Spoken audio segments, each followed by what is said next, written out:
Hey, this is the Hotty Toddy Chat brought to you by HottyToddy.com. My name is Jack Couch. We're the sports editor Adam Brown. And intern Ryan Hunt.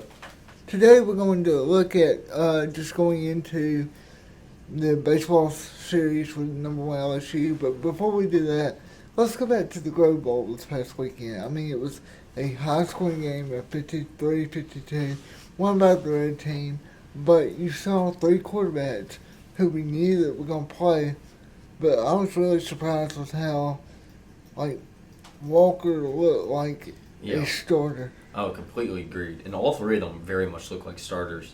And that's what's so great. And then you look at Dart in the Grove Bowl and you're like, hey, you're first string. Why are you not competing as well as the other two quarterbacks that we have?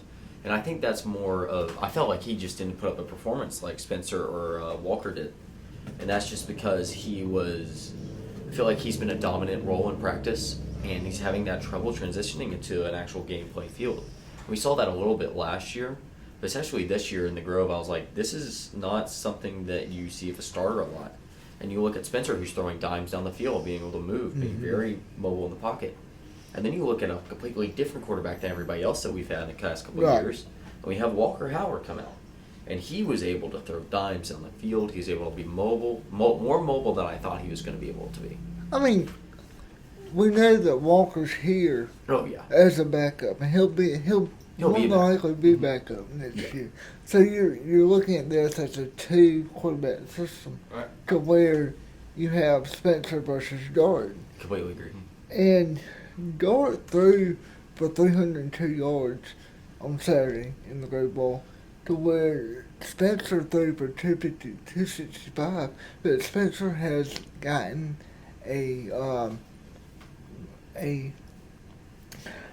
built a rapport with Trigg. Yeah. And that connection was actually very dominant this entire weekend. And having two massive tight ends now is going to be a dominant force that we're just going to be able to do. You look at the Big O at Georgia, he's able to move people and make plays. Now you're looking, oh, hey, we got Trick here who's going to be able to do the exact same thing. It makes me feel very dominant of, we have a blocker for Quinshawn, and we had, trying to think of, Almost actually ran very good too, and he was able to. And I was very excited about him.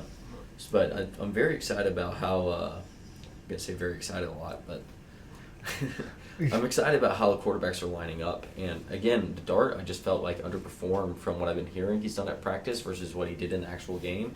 And I know he threw for 300-plus yards, but I felt like you weren't allowed to you're not allowed to tackle quarterbacks, of course. And every time that I felt like he was under pressure, he made a poor decision or he was not able to get away, which is something that we struggled with last year. And I kind of felt that same resurgence this year of, hey, he's not being able to get away like Spencer is or Walker is, and he's not being able to make a great decision under pressure where he's not even getting hit. That's what sent up some red flags for me where I'm like, hey, man, you need to be able to make those decisions very quickly and easily, especially when you're having a non-contact day. That just kind of threw me off a little bit. And then you look at Spencer and Walker, who are able to move out of the pocket, be able to make plays, run down the field.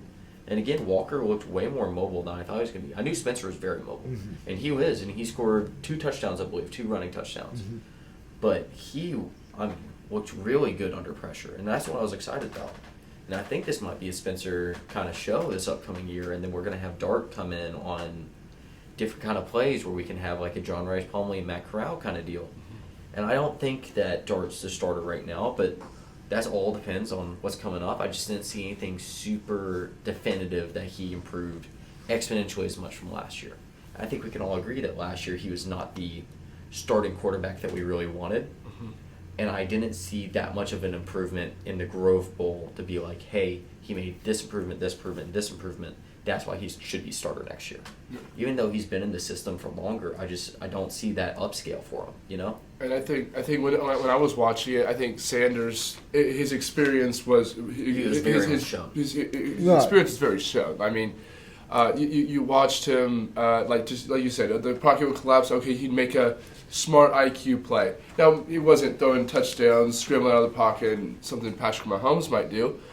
but he was making smart IQ plays. He was making the right decision every time, and you saw, like you were saying, you didn't see that with Dart every single time. I think that's where experience will really show, and especially with you when you look at the road games that we're playing this year, at Tulane, who just beat USC, at Georgia, at Auburn, at Alabama, and at Mississippi State. That might be the hardest road schedule in the country, and I mean you're going to need a player who can play in those big time moments. You know, you got Spencer Sanders, who's played in Norman, who's played in Manhattan, who's played in Stillwater, who's played in these big Big 12 stadiums. Yes, it's not the SEC, but you're still playing in these high impact environment. They are loud there. They always loud just as much as we do. And he still took them to a Big 12 championship. They lost by half a quarter of a yard, but I mean, I think his experience is something Ole Miss needs, and I think you didn't see Dart make those improvements, but I mean, I think it's still anybody's game. Lane Kiffin, you know, we saw it last year with Altmaier and Dart. You know, Lane Kiffin, he's a quarterback coach. He's a great offensive mind, and so you know that they're going back to the drawing board, and they're going to work something up for this upcoming season. So I think you'll definitely see both of them playing in that first game. I mean, let me throw this out to y'all, but I mean, it's one of those situations where last year you saw Dart take first game, then you had. I know exactly what you're saying, and there's no reason we should pull an Atlanta Falcons where we go start the starter. You know, let's go start. You know, Marcus Mariota for a couple games, and have him play, and then halfway through the season be like, you know what, Ritter, your turn to go get a shot. No. We don't need to do that again. And we don't have cupcake games going all the way through. We have one game to figure it out before we have to play a real schedule. And I say, whoever we're starting, that's what we're going to have to stick with. And that's why this Grove Bowl was such a definitive moment in all these quarterback careers, because this is where we see, as the public, we're able to see, like, hey, he's improved, he's doing well. And I didn't see that with Dart, and that's going back to just the IQ plays. And again, he's in a non-contact zone. He's not getting hit. They're letting him make the throws. I mean, you watch him drop back. He's 5, 8, 6, 10 yards back. And then people are over him. He's not getting hit, so he's throwing for, forever yards. And yes, he had the cannon. That was one thing I actually saw improve. He had a cannon this time around. And his accuracy was a little better. However, when you're that far back and you have 3 defenders on you and the pocket collapse and you just decide, hey, let me just backpedal all the way back, it's not something you can do as an SEC starter, especially going into these places that are going to be loud and uncooperative and very mean environments. It's just not something that I can see happening.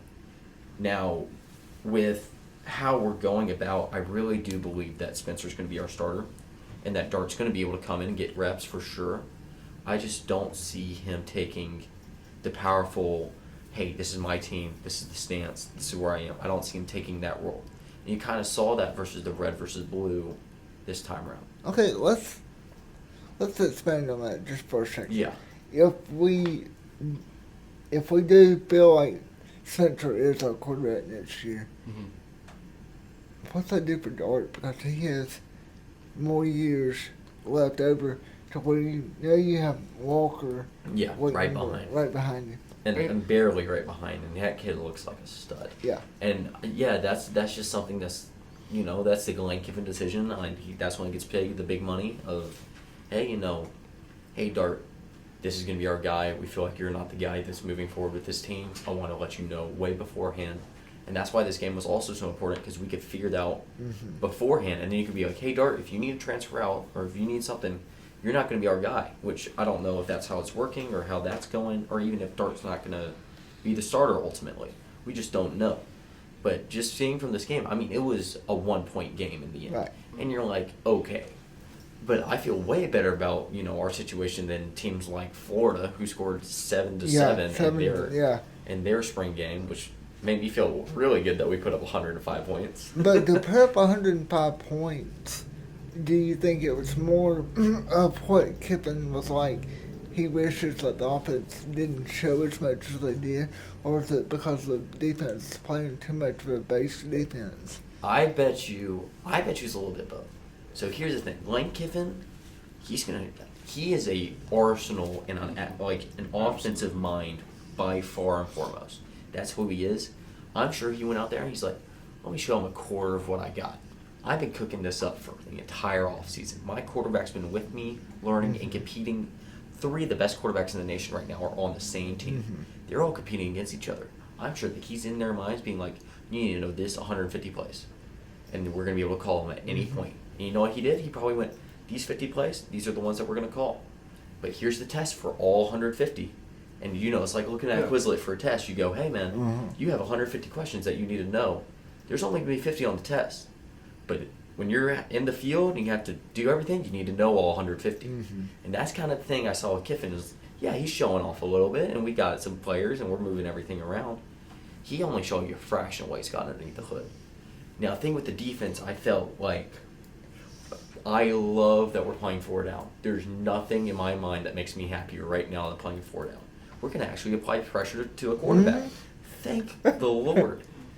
And the thing is, I think that we try to keep our defense under wrapped while we're doing this. We had substitute everybody in. Everybody got to play. Everybody got to see a look. And, that defensive line was going very hard. And the points don't make up for how well our defensive line did. We would have had 6, 7, 8 sacks on both sides of the ball. And that's with starters and, backups. That's what's crazy about this is that you had them not making plays, so that's why I felt like it was a high-scoring game. And you're talking about people like Watkins and Marshall and Big O and Quinshon Judkins. Those are just, minor names right now, but they're going to be the most popular names as soon as they hit the NFL. So there's not a doubt in my mind that our secondary just couldn't keep up because they are some of the best in the league right now, especially Judkins and Watkins, especially Marshall, the transfer who came in. Oh, yeah. On top of that, you have to cover the flats with, and Trigg and Memphis tight end that came in. Blanking on his name. Who? Yeah, we're all blanking. Yeah. I gotta look at them. Oh, man. But still, you have to cover the flats, you gotta cover deep. I mean, those are people that are monsters on the field. And that's something that just the secondary by himself could not handle. That's why I felt like it was a high-scoring game. Oh, yeah. Also, the biggest key, and I hope this is the case, I really do, if we downplayed our defense, and this is what it looked like, and we have something crazy locked up inside, and we have monsters out there, I would, if I'm Lane Kiffin, who's already known as the, powerhouse, I'm like, hey, guys, 75%. 75%. So I'm like, yeah, there you go. But, hey, defense, 75% today. Let me show them how good our offense is. Our defense is going to blow people out of the water, especially with Golden, and then now actually having a defensive recruit and playing 4 down and actually able to do things on defense. I am so excited about our defense. I mean, on Tuesday, the ESPN FPI rankings came out, and Ole Miss was number 16 in the country. Yeah, I've seen us vary from, I saw 14 twice to all the way to 18, which I am perfectly comfortable with. This is how I expected us to be. And our strength of schedule being number 3 in the nation, the only ones that beat us are South Carolina and Florida State. Yeah. So, I mean, look at that. We're going to be number 3. We go in, we win 10 games. I feel like we have a guaranteed spot in the playoffs. Maybe not as a top rank, but especially, and that's the good thing about this year is that the playoffs expand, and now you're going to be able to have this dynamic of, hey, we might lose to Alabama and Georgia, both on the road. That is okay with me. That's going to be just fine with me. We got an automatic spot into the playoff then, no matter, because we won't be in the SEC. We won't make the SEC, and that's just because of our strength of schedule. And that's something that people are going to look at and be like, hey, they want to play Alabama, Georgia on the road. And then you look at Tulane, exactly what you're saying. I mean, we have a tough schedule. And if we can come out 10-2 or 9-3, we have a really good shot. And I think the committee will look at that. Like let's say we went 10-2 and lost to 10-2 and lost to Georgia and Alabama. They'll say, oh, look, they lost to Georgia and Alabama.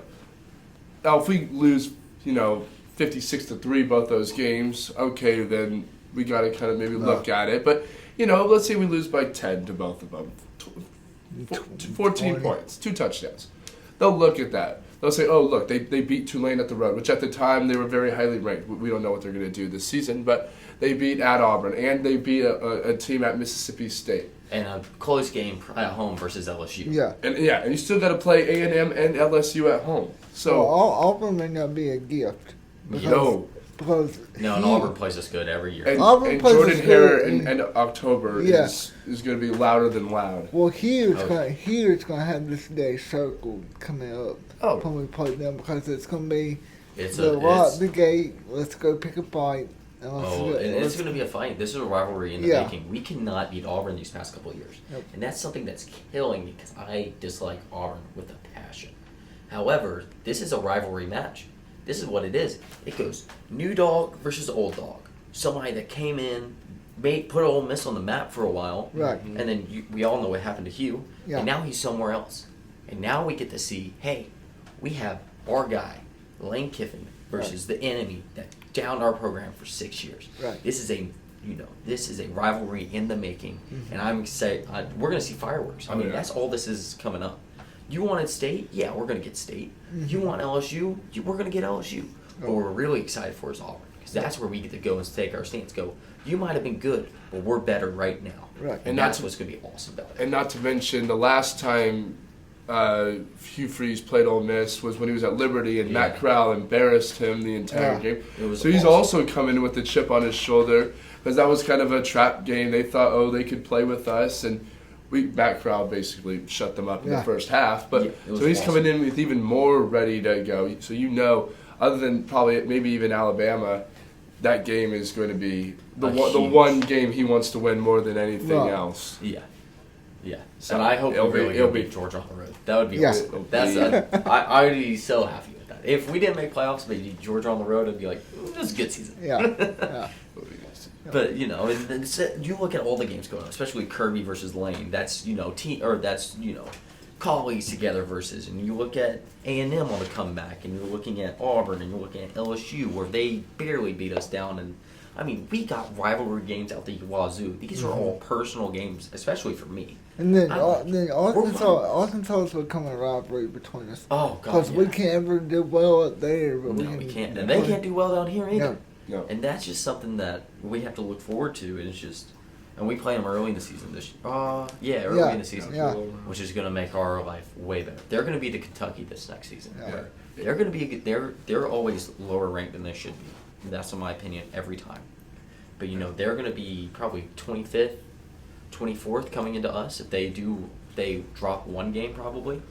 I fully believe that they're going to be our Kentucky this next year, where this is going to be our definitive moment of, hey, we're a good team. Now, at the end of the year, we'll do this and we'll move over to baseball real quick. At the end of the year, right before we play State, they play Southern Miss. Yeah. And that's going to be a fun night when Southern Miss and State play right before Ole Miss plays State. Oh, yeah. And that's going to be awesome. And that's just that little rivalry that we're going to have all in the corners. That's that. It's going to be a fun night, fun weekend. Yep. It's going to be awesome. So, but things to look forward to. And then we got baseball this weekend. Yeah, number 1 LSU coming in town. It's going to be a rough weekend, as always. But, so be it. I'll be at the games. And we might have Hunter Elliott come back. Hesitantly, we might have him come back in some type of a role this weekend. Don't know if it will be like starter Friday, Saturday, Sunday, or out of the bullpen. Just depending on how his work went Tuesday and how it feels will be on if he comes in and plays. And that's just what we're gonna wait on, and we're gonna be like, hey, this is what's happening, and this is what's going on. Just bear with us, and this is what we've been told a lot. You have to bear with us because this is a serious injury that can affect the rest of his career. But so we're waiting to see. But I bet you he's going to be on if he starts, he's going to be on a very minor pitch count. Oh yeah, 40 pitches, 30 or 40 pitches at most. Tops. Maybe 50 pushing it.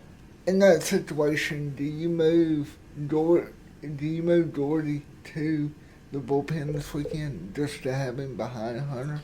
I would move him to Saturday, and I have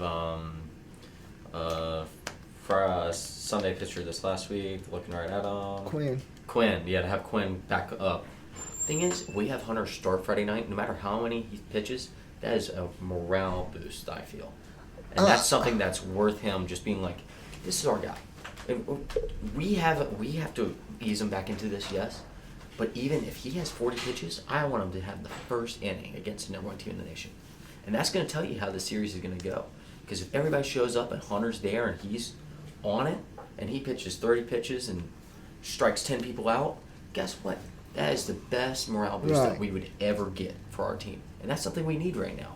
Yeah. And I see that just having him as a backup, I feel like it's going to be such a morale killer this weekend that you just have to start him. Doesn't matter how long. It could be for half an inning.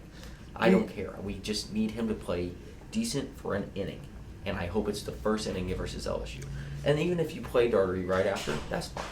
I just feel like you get that extra inning of our guys there. And you have all these students in the state go, that's the man. That's who we've been waiting for. That's who won us the national title. Exactly. And I think that morale that is right behind him is so important for us right now, especially where we're on the verge of barely being able to make the tournament, much less even the SEC tournament.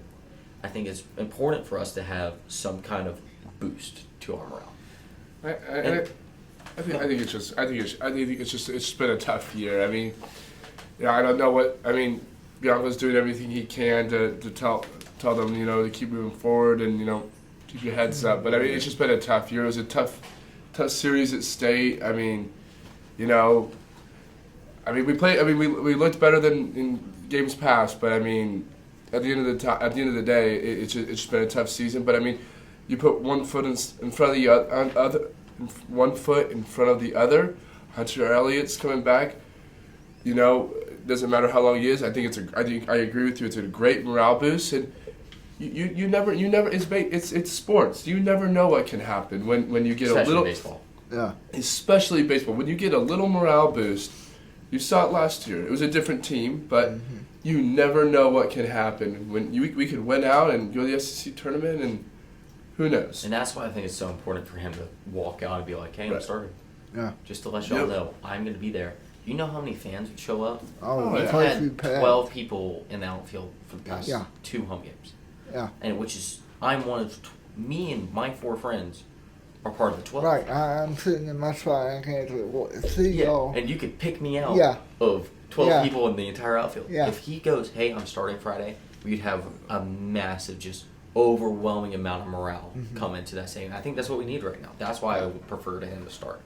Now, what depends on his arm and how he is, because I, for sure and foremost, want him to be okay. Because he's going to be that guy. He's going to be that guy in the professional leagues. We need to make sure he's good. But I just hope that he's able to make that boost and be like, hey, this is what's going to happen. Would you see a scenario where it would be Rebus on Friday? Oh, absolutely. Hunter on Saturday to start, to where you have back-to-back left-handers going against the number 1 team in the nation. Yeah. Bring in Doherty on Saturday after Hunter, and then throw Quinn on Sunday. And that's a tough call for Quinn on Sunday. That's just a killer game, and I can see that absolutely happening. And especially, or even the other way around, where you have Elliott start out and then switch to a right-hander, and then you switch to a left-hander, and then you have Ketchum in the end, and that I could see it all kind of playing out that way. But we're just gonna have to wait and see about it, and that's really all we can do. And do you even do something like Bianca did last year with Hunter Elliott, who was in the bullpen, and then take a guy from the bullpen that may not usually start and throw him in that starting position? Well, I think that's what we're doing with Quinn. Yeah, exactly. I think that's what you're doing with him. But as far as Hunter goes, I don't think you can put him back in the bullpen. No. I think he has to be a starter. You start. But that's not it. Right. Yeah, you start him, or he's not playing this weekend. That's fine. Right. Absolutely. And I think if he starts Friday night. If he's going to play, he's going to play Friday night for sure. And you get the series off going. It'll be a morale boost for the entire series. And then you have that morale and people coming by. If we win that first game versus LSU, and we have more than one, everybody's going to be going crazy in auction. And that's what's going to be awesome about it. So we just got to wait and see how this is going to go. Well, I mean, LSU is the number 1 team in the nation. but in the past couple of weeks they've been in scenarios of where they've at least lost one game. Yeah. Right. So you have fans for them say like it's time for them to actually make that jump to a sweep or Completely lose agree. two. Yep, and it's about time that we have one of them under our Yeah. belt. So that would boost us up a lot and make us feel better about ourselves and move Yeah. forward. And with Hunter even continuing to get better every week, I think that just extra person in the bullpen is going to make our life a whole lot easier. Oh, I totally agree. As of right now, we're going to take a break from sports. We'll bring Alyssa in a second and come back with sports next week. Perfect. Catch y'all later. How we doing?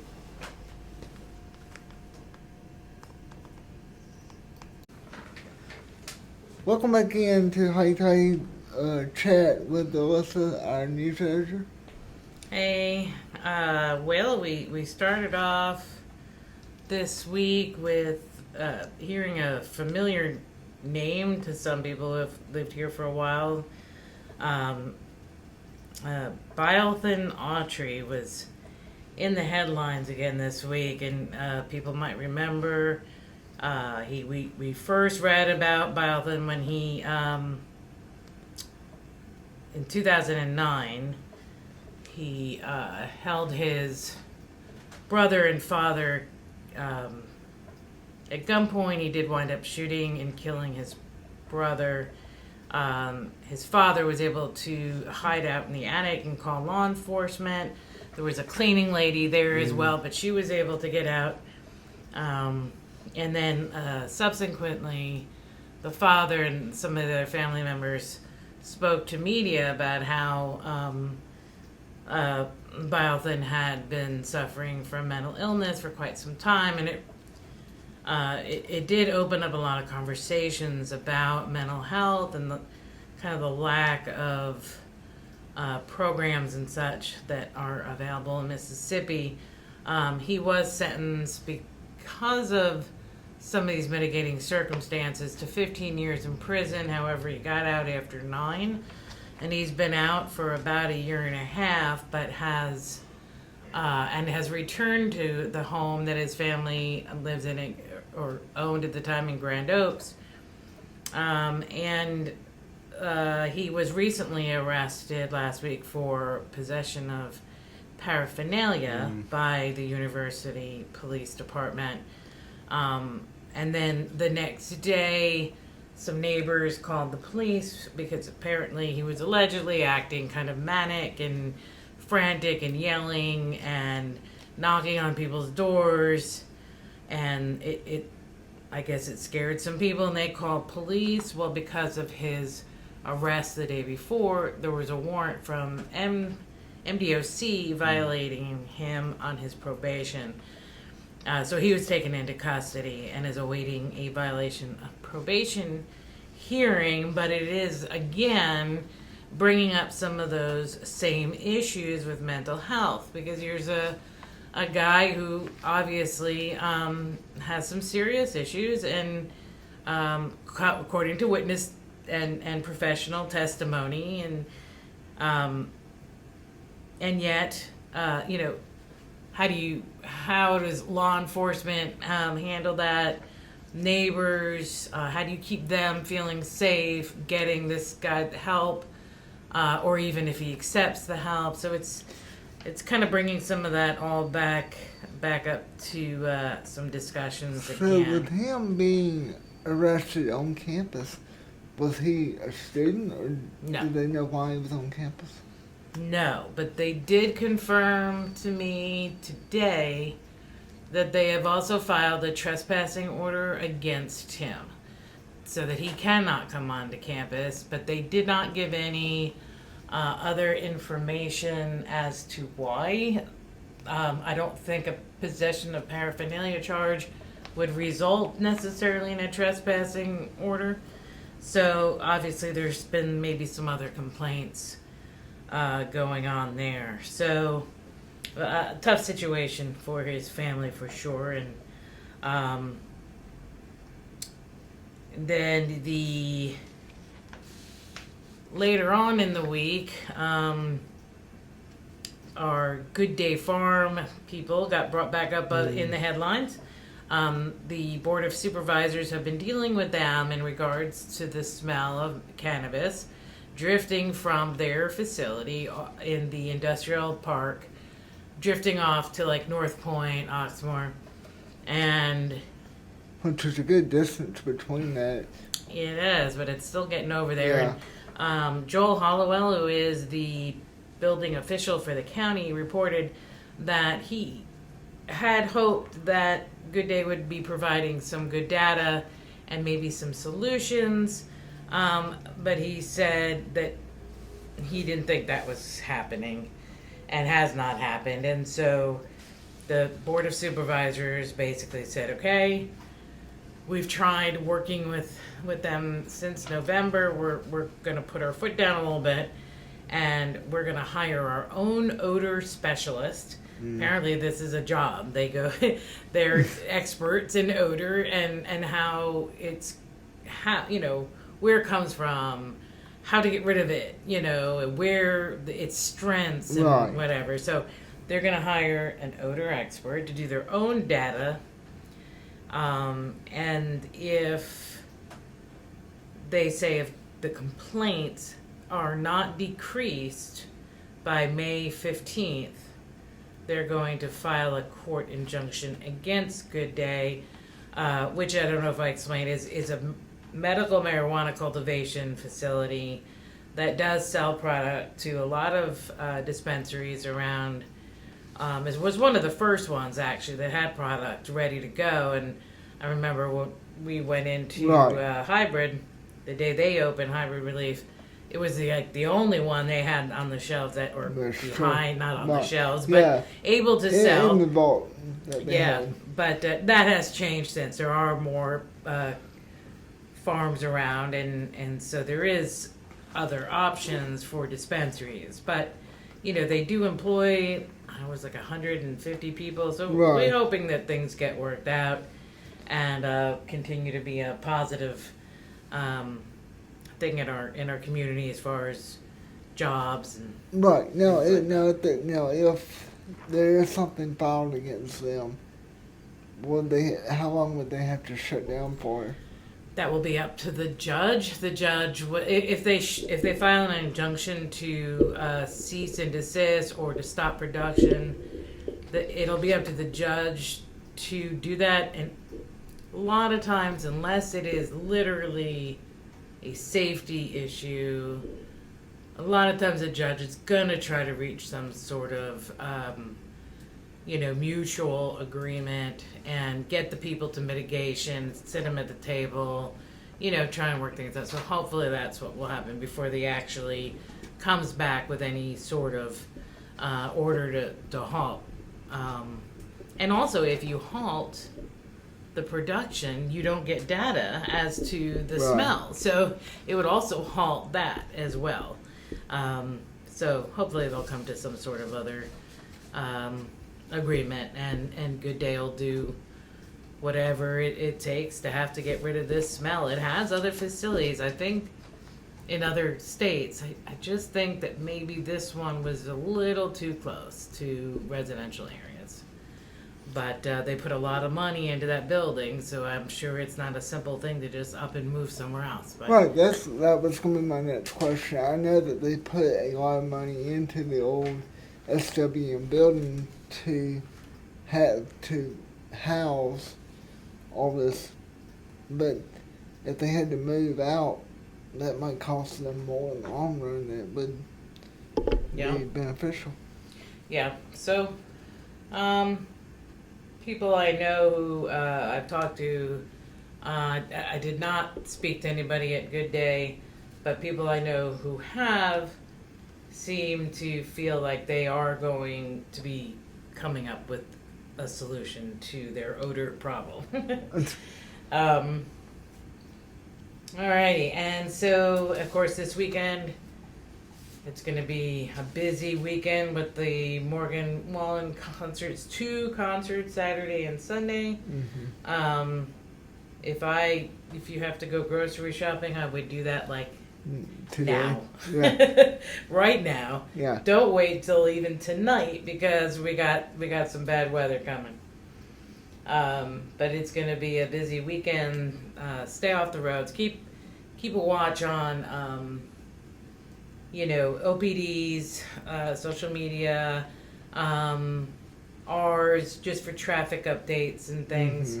As the traffic for this concert, it's going to be very much like a football game. Yes. So whatever you usually do for home football games, pretty much plan on treating this weekend like that. Right. And then again next week with double decker Basically. and more baseball both weekends on top of these concerts and double decker.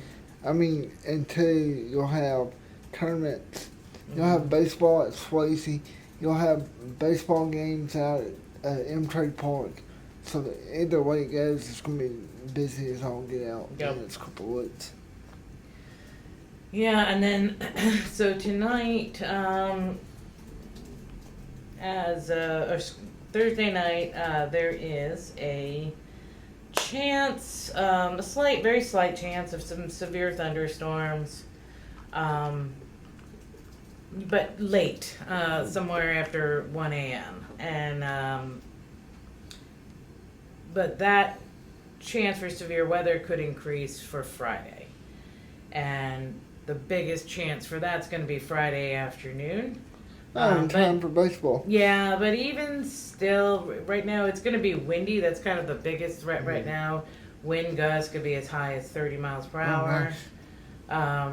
But we're still just a 1 on the National Weather Service's 1 to 5 storm risk chance.